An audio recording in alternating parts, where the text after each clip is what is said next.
watching KPVM News 46. News 46, local coverage you can count on. Welcome back. Well, a work truck and an SUV collided earlier today near the north side of town.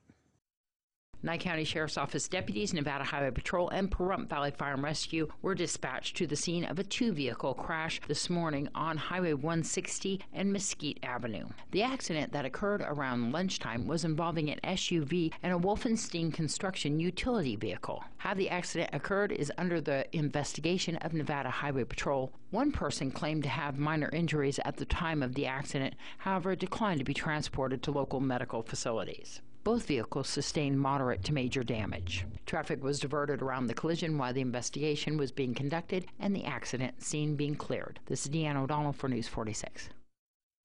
And let's go to Unette Gentry, who brings us the latest of what's happening in our courts. In this week's court report, the 21-year-old Pahrump man currently facing the formal charge of child abuse, substantial bodily harm in district court after initially facing the charge of murder following his arrest under suspicion of causing the death of his 6-month-old child, has now pleaded guilty to that lesser charge and will soon be sentenced. Mitchell Robinson was recently in that higher court for his arraignment hearing. During that proceeding, Robinson's attorney, Daniel Martinez, notes the reason for that hearing and briefed the negotiations for the record.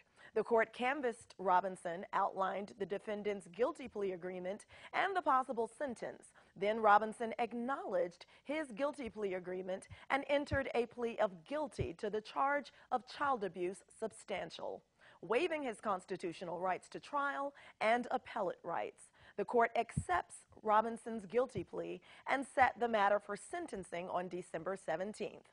His attorney also waived the 14-day rule with regard to the pre-sentence investigation report.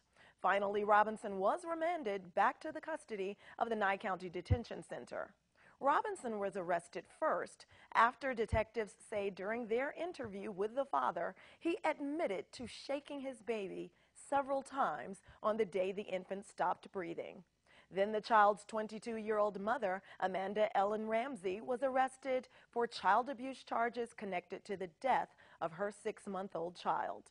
The Nye County DA's office obtained a warrant for Ramsey's arrest after detectives discovered additional evidence indicating that Ramsey had been aware of several prior occasions when Robinson has physically abused their child. Police say the evidence further showed that Ramsey failed not only to protect that child, but had also been a part of several abusive acts prior to the child's death.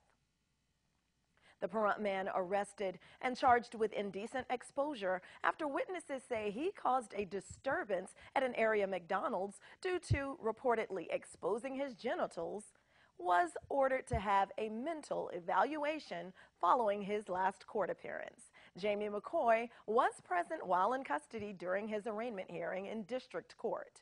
During that proceeding, the defendant's attorney, Carl Jogger, informed the court that there is a conditional waiver to complete a Lakes Crossing evaluation. The state concurs, so the court remanded McCoy for evaluation. The defendant now has a psychiatric competency evaluation hearing scheduled in district court on November 19th. On the date of his arrest, police say shortly after receiving his food, McCoy was walking around inside McDonald's with his pants hanging down, exposing himself to staff and other patrons. Then when staff members told McCoy to pull his pants up, he began yelling at them, calling them names, and then walked out. This has been your court report. I'm Unette Gentry for News 46. Thanks so much, Unette. We'll have your Save a Pet right after this break.